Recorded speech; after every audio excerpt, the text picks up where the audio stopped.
MBBS में admission लिया था मैंने, तो प्रिंसिपल मेडिकल कॉलेज तो दूर, पहले दिन हेड ऑफ डिपार्टमेंट एनाटॉमी ने हमको एड्रेस किया था। उसके पहले हमको कुछ पता नहीं था कि इंस्टीट्यूट में कौन प्रिंसिपल है, कौन डायरेक्टर है, कौन डीन है, कौन डीन एकेडमिक है, कौन डीन स्टूडेंट वेलफेयर है।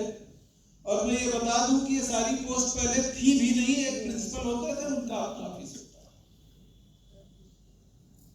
और आज जब आप देख रहे हैं कि इतनी सारी अथॉरिटीज हैं और नीचे भी बहुत सारे अथॉरिटीज बैठी हुई हैं, जिसमें एडिशनल मेडिकल सुपरिटेंडेंट है, 2 मेडिकल सुपरिटेंडेंट हैं, डिप्टी सुपरिटेंडेंट हैं, बहुत सारे हेड ऑफ डिपार्टमेंट्स हैं और बहुत सारे फैकल्टी मेंबर्स हैं जो 167-68 हो जा रहे हैं सब मिला के। तो ये सब मैं इसलिए बता रहा हूं कि आप एक नए एटमॉस्फेयर में आए हैं और पूरी तरह से आप प्रोटेक्टेड हैं। आपने अपने पेरेंट आज छोड़े हैं और आप नए पेरेंट की सेंटर में आ चुके हैं। लेकिन यहाँ ये भी बता दूं कि ये नए पेरेंट आपके वो पेरेंट जैसे नहीं है जिन्होंने आपको पैदा किया। ये पेरेंट भी समझ ले, स्टूडेंट भी समझ ले।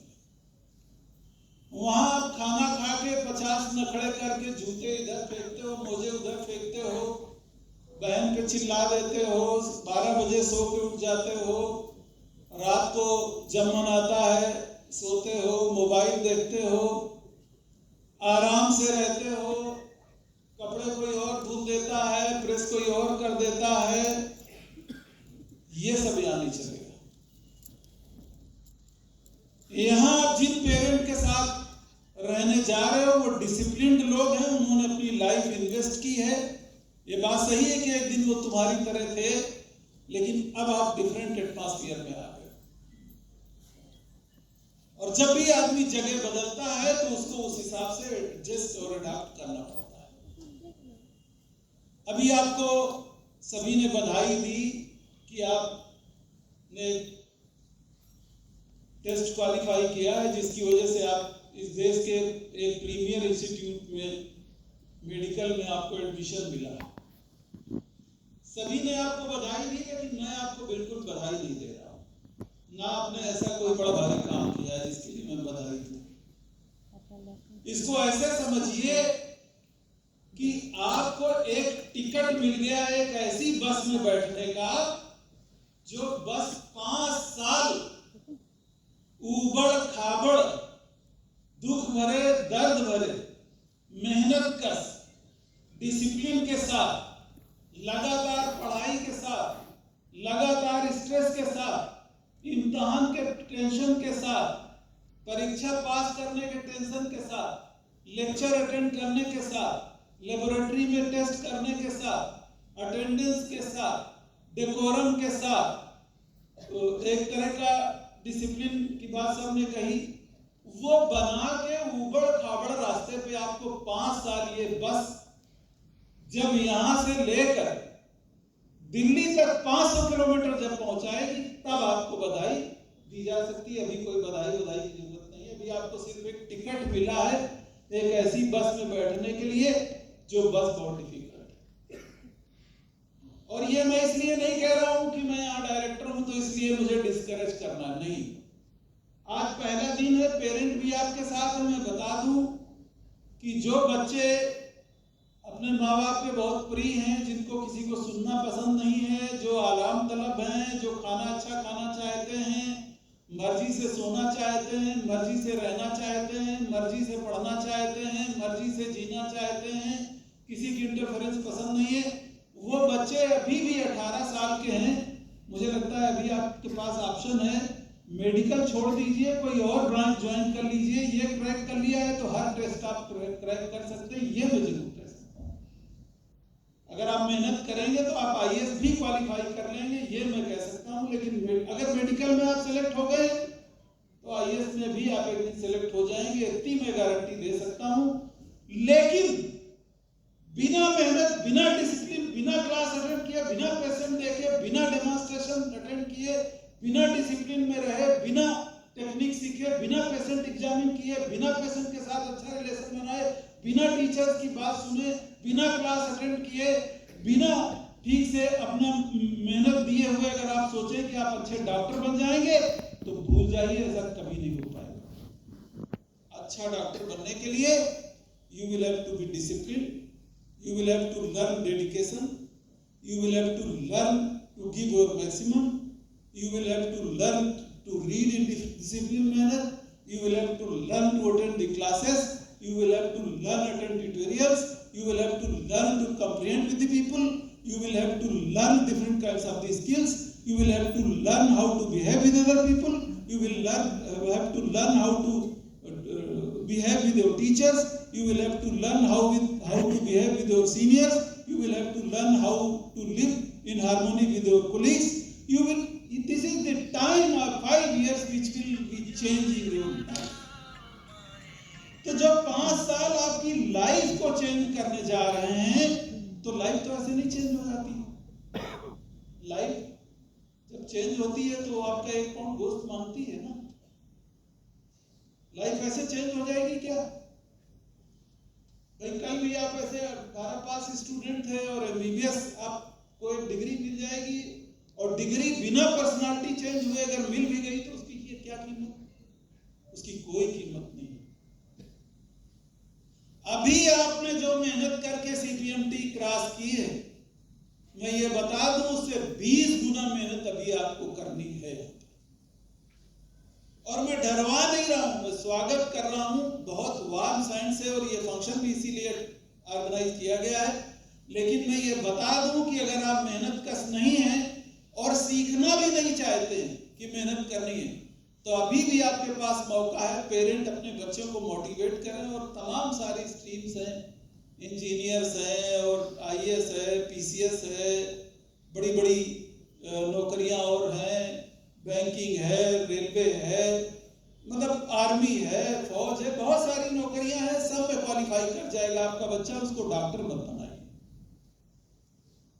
क्योंकि डॉक्टर बनना मेरी नजर में बहुत मुश्किल है। डॉक्टर केवल डॉक्टर नहीं होता है, डॉक्टर एक हाईली ट्रेन्ड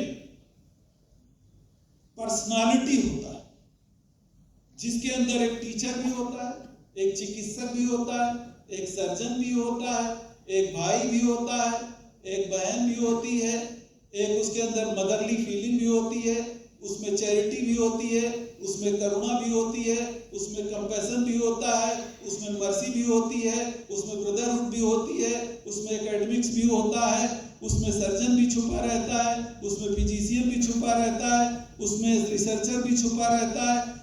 बहुत सारे चेंजेस इन 5 साल और आगे आने वाले 10 सालों में आपकी पर्सनालिटी में होने वाले हैं। अगर उसके लिए आप मेंटली और फिजिकली तैयार हैं तो you are more than welcome with open arms of director and rest of the institute.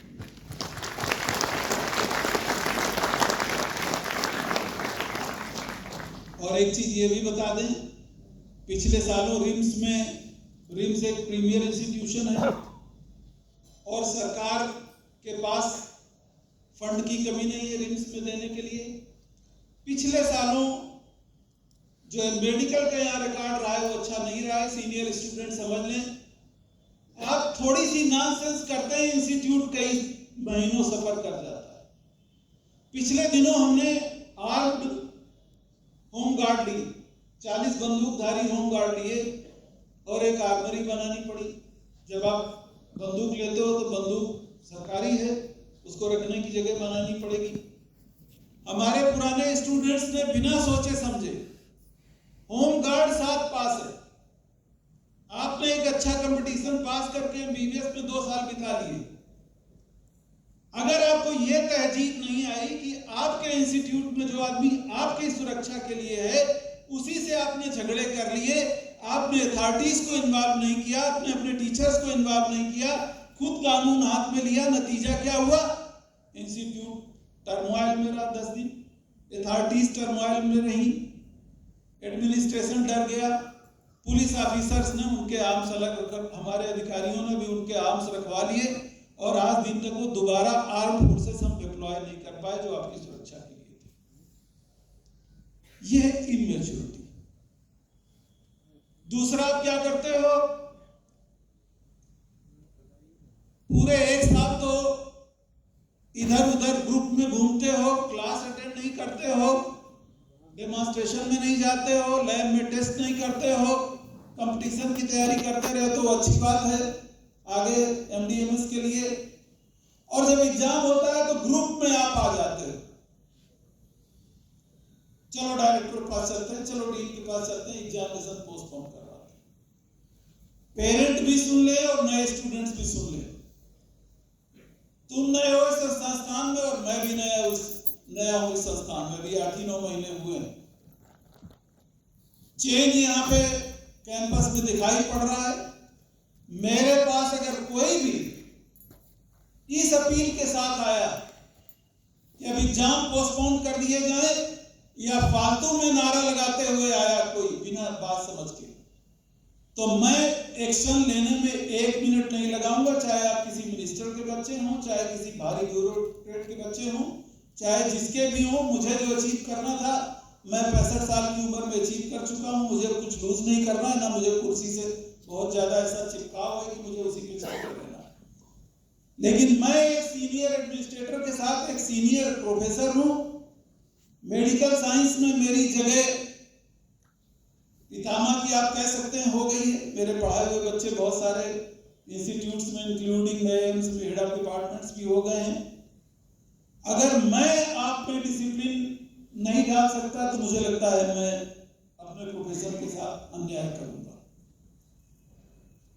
इसलिए कोई भी चीज बिना जाने बिना समझे, कुछ सीनियर स्टूडेंट्स ने कह दिया चलो डायरेक्टर को घेरते हैं, चलो डीन को घेरते हैं, चलो स्टूडेंट वेलफेयर डीन को घेरते हैं। ये सब कल्चर अभी से मैं ऐलान कर देता हूं पेरेंट को भी कि अपने बच्चों को समझा के जाइए। यहां वो एक काम करने आए हैं, वो डॉक्टर बनने आए हैं, और डॉक्टर बनना इज नॉट इजी, और उसके लिए बहुत सारा डेडिकेशन डिवोशन चाहिए। उसके लिए मेंटली तैयार होना पड़ेगा। ये मैं डरवा नहीं रहा हूं, क्योंकि शिक्षा जो इंसान की पर्सनालिटी में बुनियादी से लेकर भारी परिवर्तन लाती है, अगर उस शिक्षा में सील नहीं है तो शिक्षा बिना सील के ऋषि पशु के समान है। ये मैं नहीं, किसी बड़े बड़े महापुरुष ने कहा। मौका नहीं है, किसी और मौके पर हम ये सिखाएंगे। बीच बीच में मौका मिलेगा तो आपको सिखाएंगे चीजें, आपके टीचर्स भी सिखाएंगे। एक चीज और जो मुझे बतानी थी, बाकी सब आपके डीन एडमिशन ले लिया है तो आपके डीन, प्रिंसिपल और additional director, education coordinator, superintendent सब ने सब कुछ बता दिया है।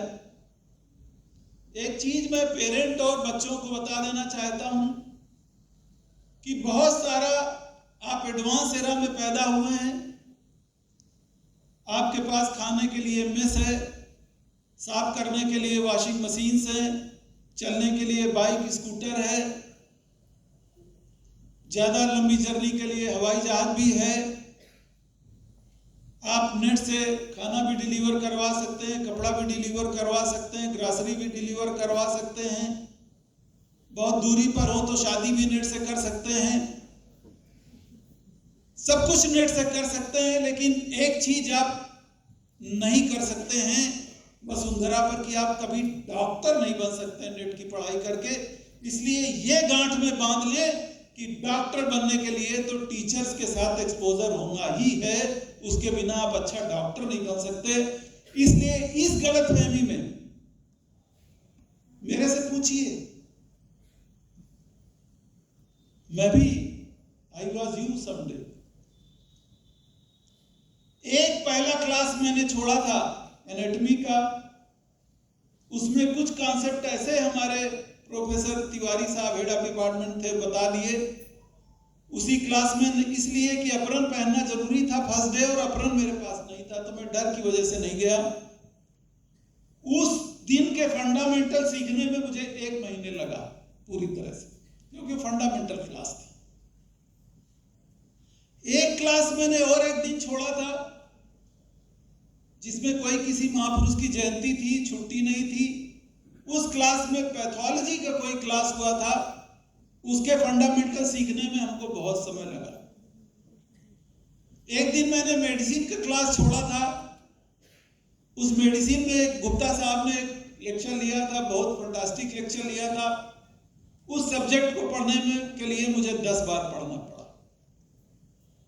इसी तरह जो मैंने 1% या 2% क्लासेस MBBS में छोड़े होंगे, मुश्किल से 1% भी नहीं, चाहे फीवर ही क्यों ना हुआ।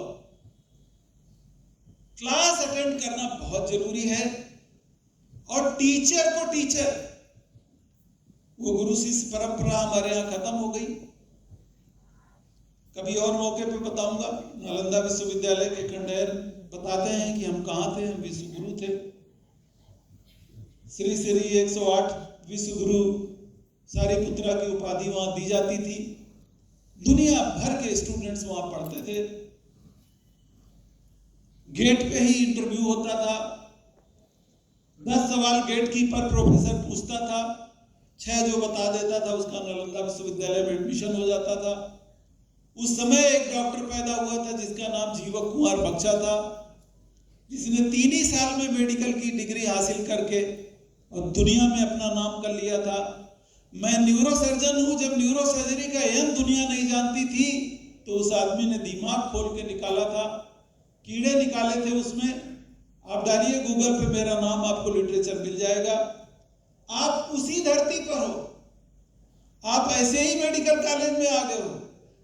आपकी जो आगे पर्सनालिटी चेंज होगी, आपका जो स्टेचर बनेगा, आप जो डॉक्टर बनोगे, आप जो टीचर बनोगे, आप हार्ट के सर्जन बनोगे, आप ब्रेन के सर्जन बनोगे, आप आंख के सर्जन बनोगे, आप एंडोक्राइन के सर्जन बनोगे या इनके फिजिशियन बनोगे, उसी धरती पर आप हो। जब इतना कुछ बनोगे तो इतना बनने के लिए तो उसके बराबर के अनुपात में आपको मेहनत करनी पड़ेगी। और ये जो कुछ लोगों में कॉन्सेप्ट है कि अब तो एडमिशन हो गया है, अब डिग्री मिलके ही रहेगी, तो ये समझ लो कि डिग्री तो 10 साल में फेल होके मिल जाएगी, लेकिन तुमसे ज्यादा अपने आप को धोखा दुनिया में कोई नहीं दे रहा होगा जब ये कर रहे हो। और ऐसे बच्चे कुछ ना कुछ हो जाते हैं हर बैच में, इसलिए मैं बता रहा हूं। बहुत सारा कुछ बताने को है।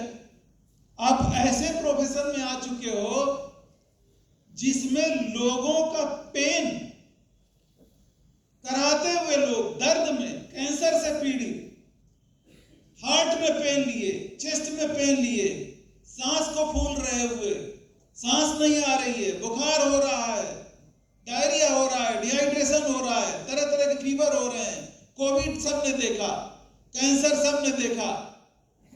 ऐसे लोगों का पेन आपको रिलीव करना है और उसके लिए आपको शानो शौकत ब्रेड बटर मिलेगा। तो आप ऐसे प्रोफेशन में आ गए हैं जहां लोगों का पेन हरने के लिए आपको शानो शौकत, तनख्वाह, स्टेटस, पोस्ट और आपकी प्रोग्रेस शामिल है। तो जब दुनिया में आप इस प्रोफेशन में आ गए हो जहां पे आपकी कमाई ही लोगों का पेन हरने के लिए है, तो पेन तो आप ऐसे किसी का नहीं हर सकते हो ना। घर में कभी मां के पेट में दर्द हुआ या फादर को हेडेक हुआ, आप कुछ कर पाए थे? सोचिएगा इसको। क्या आपको एक गोली भी पता थी कि ये दे दें तो हमारे पिताजी का हेडेक कम हो जाएगा? जब वो नहीं पता तो जो पैरालाइज हो गया आदमी, उसका इलाज कैसे करोगे? जिसका एक तरफ का हाथ पैर ही लकवा मार गया, उसका इलाज कैसे करोगे? जिसको ऐसी बीमारी हो गई जो कोई पहचान ही नहीं पा रहा है, उसका इलाज कैसे करो? ये रेयर डिजीजेस का इलाज है। डॉक्टर अनूपा यहाँ पे प्रोफेसर बैठी हुई हैं, ये रेयर डिजीजेस में ट्रेंड है और ट्रेनिंग चल रही है। तरह तरह के नए डिपार्टमेंट्स आ रहे हैं। प्रिवेंटिव मेडिसिन के HOD भी हमारे सामने बैठे हैं। ये प्रिवेंशन के बारे में आपको पढ़ाएंगे, लेकिन देर में। अभी आपको एनाटॉमी समझना है। एनाटॉमी के एचओडी हैं क्या? एनाटॉमी के भी एचओडी बैठे हैं। मुझे नहीं पता है वो डिसिप्लिन अब बचा कि नहीं। मैं एक बार 5 मिनट लंच के बाद लेट हो गया था डिसेक्शन हॉल में जाने के लिए, 5 मिनट, और वो हमारे एचओडी एसपी तिवारी साहब जो अभी हाल ही चले गए, मुझे जो बाद में बेटे की तरह ट्रीट करते थे, उन्होंने 5 मिनट लगातार मुझे डांट लगाई। 5 मिनट में केवल लेट था। मैं मानता हूं कि वो टीचर नहीं रहे क्योंकि वो स्टूडेंट भी नहीं रहे, लेकिन आप चेंज ला सकते हैं। एनाटॉमी एक ऐसा सब्जेक्ट है जिसमें आप ये सीखेंगे कि बॉडी में हार्ट कहाँ है, उसका क्या, उससे कौन कौन सी धमनियां निकलती हैं, कैसे कैसे डिफरेंट ऑर्गन को सप्लाई करती हैं, ब्रेन कैसे कहाँ, ब्रेन का क्या क्या स्ट्रक्चर है, आपके चेस्ट में क्या क्या स्ट्रक्चर्स हैं, आपके एब्डोमेन में क्या क्या स्ट्रक्चर्स हैं, आपके पेल्विस में क्या क्या स्ट्रक्चर्स हैं, आपकी एक्सट्रीमिटीज कैसे काम कर रही हैं, क्या क्या स्ट्रक्चर्स हैं। इसके बाद आप फिजियोलॉजी भी साथ साथ सीखेंगे, जिसमें आपको ये सिखाया जाएगा कि आपके लंग की कितनी कैपेसिटी है, कितनी ऑक्सीजन आपको चाहिए, कितनी ऑक्सीजन आप छोड़ते हैं, कितनी एयर लेते हैं, कितनी छोड़ते हैं, कैसे पूरी बॉडी में ऑक्सीजन जाती है, कैसे खून के साथ मिलती है, कैसे बाहर निकलती है, कैसे आपकी किडनी पानी को साफ करती है, कैसे खून बनता है, कैसे खून एब्जॉर्ब होता है, कैसे खून चेंज होता है, कैसे उसकी सेल्स बदलती हैं, कैसे आपका एंडोक्राइन सिस्टम काम करता है, कैसे आपका मसल काम करता है, उसमें ऊर्जा कहाँ से आती है, क्यों हार्ट लगातार चलता रहता है, कौन एनर्जी दे रहा है उसको, क्यों सांस लगातार चलती रहती है, कहाँ उसका सेंटर है, ये आप सीखेंगे। फिर आप बीमारी हो गई तो कैसे उसका क्या इन्वेस्टिगेशन किया जाए, खून में क्या इन्वेस्टिगेशन करना है, लीवर के क्या इन्वेस्टिगेशन करने, किडनी के क्या इन्वेस्टिगेशन करने, मसल के क्या इन्वेस्टिगेशन करने, ब्रेन के क्या इन्वेस्टिगेशन करने हैं, पैंक्रियाज के क्या इन्वेस्टिगेशन करने हैं, बोन्स के क्या इन्वेस्टिगेशन करने हैं, सिक्रेटरी ऑर्गन्स के क्या इन्वेस्टिगेशन करने हैं, वो आपको बायोकेमिस्ट्री में सिखाया जाएगा। अब पेरेंट हमको बताएं कि आपका बच्चा अगर ये क्लासेस मिस करेगा तो उसका मेडिकल का फाउंडेशन बनेगा क्या? नहीं बनेगा। इसी तरह आगे बहुत सारे सब्जेक्ट हैं, उन पे हम बोलते रहेंगे तो बोलते रहेंगे। तो मेरा मतलब सिर्फ ये है कि हाँ, कुछ और चीजें और बता दूं, मौका है, वैसे मेरे पास टाइम नहीं है, लेकिन आज चूंकि मैं नए बच्चों को एड्रेस कर रहा हूं इसलिए मैं अपना टाइम इन्वेस्ट कर रहा हूं। कुछ और दिक्कतें भी आपको आएंगी। अभी आप फोकस्ड तो हैं,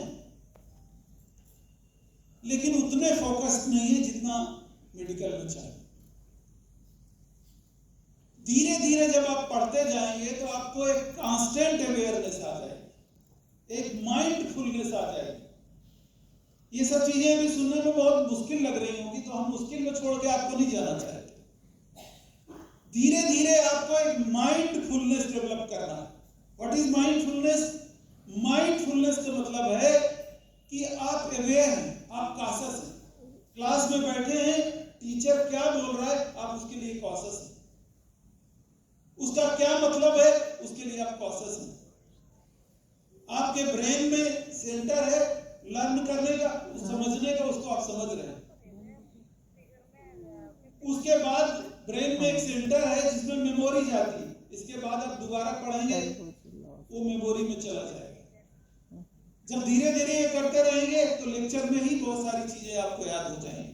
लेकिन ये बता दूं, मेडिकल में एक लेक्चर दूसरे को समझने की फाउंडेशन डालता है।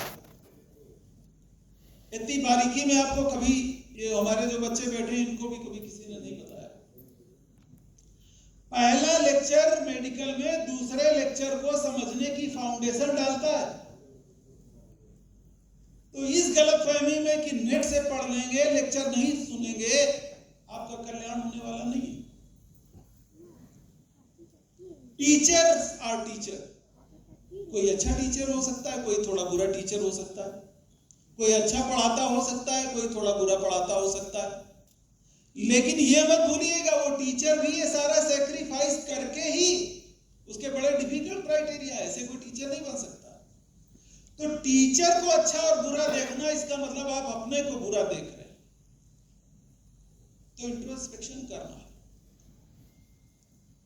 तो धीरे धीरे आपको एक सस्टेन्ड कंसंट्रेशन, एक सस्टेन्ड माइंडफुलनेस, एक सस्टेन्ड अवेकनिंग डेवलप करनी है, वो धीरे धीरे हो जाएगा। अब बहुत सारे एग्जाम होते हैं, यहाँ स्ट्रेस मिलेगा आपको, अभी तो तैयारी चल रही, स्ट्रेस मिलेगा, एग्जाम होगा, स्ट्रेस होगा। बॉडी में ऐसा सिस्टम है कि जब स्ट्रेस होता है तो कई हार्मोन बॉडी में रिलीज हो जाते हैं, डॉक्टर जानते हैं। कैटेकोलामिन रिलीज होते हैं, सिंपैथेटिक एक्टिविटी बढ़ जाती है, हार्ट का रेट बढ़ता है, ब्रीदिंग का रेट बढ़ता है, बॉडी एक्साइट हो जाती है, स्वेटिंग भी बढ़ती है, बहुत चेंजेस आते हैं। उसको कैटर करना भी आप अपने टीचर से सीखेंगे, अपने सीनियर से सीखेंगे। सीनियर्स के साथ हार्मोनी रखेंगे तो आपको बहुत कुछ ऐसा सिखा देंगे, पढ़ने का तरीका सिखा देंगे, एग्जामिनेशन को हैंडल करने का तरीका सिखा देंगे, कैसे टीचर से बिहेव करना सिखा देंगे। तो दूसरा सिस्टम है बॉडी में, जो बॉडी को ईज करता है, कूल करता है, काम करता है, उसको पैरासिम्पैथेटिक सिस्टम कहते हैं। उसमें दूसरे तरह के कोलिन्स सीक्रेट होते हैं, वो हार्ट को काम डाउन कर देते हैं, ब्रीदिंग कम कर देते हैं, ब्रेन में उसके सेंटर हैं। तो आपको धीरे धीरे अपने ब्रेन को भी हैंडल करना है, उसको भी ट्रेन करना है साथ साथ, तभी आप, अभी तो ये ट्रेनिंग है, जब आप डॉक्टर बनेंगे तो आपके यहाँ माफिया भी आएगा, बहुत बड़े मिनिस्टर भी आएंगे, बहुत सारे हाईली प्लेस ब्यूरोक्रेट भी आएंगे, बहुत सारे गुंडे भी आएंगे, बहुत सारे डकैत भी आएंगे, और बहुत ज्यादा मात्रा में सज्जन लोग भी आएंगे। तो आप केवल डॉक्टर नहीं है, you are a full capsule for everything. आपको सबको हैंडल करना सीखना पड़ेगा। वो कब सीखोगे? वो इसी ट्रेनिंग में सीखोगे। तो 3-4 चीजें मैंने खास बताई। नंबर 1 डिसिप्लिन, नंबर 2 मॉब नहीं, नंबर 3 टाइम से कोर्स, नंबर 4 ब्रेन की ट्रेनिंग, नंबर 5 क्या और क्या बताया, बहुत सारा कुछ बताया, मुझे खुद याद नहीं आ रहा। तो if you want to become a good doctor, if you want to become a good clinician, if you want to be a good surgeon, if you want to be a good surgeon, good physician, if you want to be good professor, if you want to be good researcher, देखिए कितनी सारी opportunities आपके पास है। धरती पर किसी profession में इतनी अपॉर्चुनिटीज है ही नहीं। आप कुछ भी बन सकते हो, डॉक्टर के अलावा भी आप बहुत कुछ बन सकते हो। उत्तर प्रदेश में 11 एमएलए डॉक्टर बन गए अभी पिछले इलेक्शन में। उनको लगा कि यार नेता लोग बड़ी भारी पोस्ट है, उन्होंने कहा चलो नेता बनते हैं। 20 50 आईएएस बन गए, उनको लगा डॉक्टर यार बेकार है, चलो आईएएस बनते हैं, आईएएस बन गए। आप फाउंडेशन कहां से आई? मेडिकल से। और मेडिकल में भी आप बहुत कुछ बन सकते हैं, आप पर्सनालिटी बन सकते हैं, लेकिन उसकी कीमत आप ही को देनी पड़ेगी, और एक दिन में वो कीमत आप नहीं दे सकते हैं।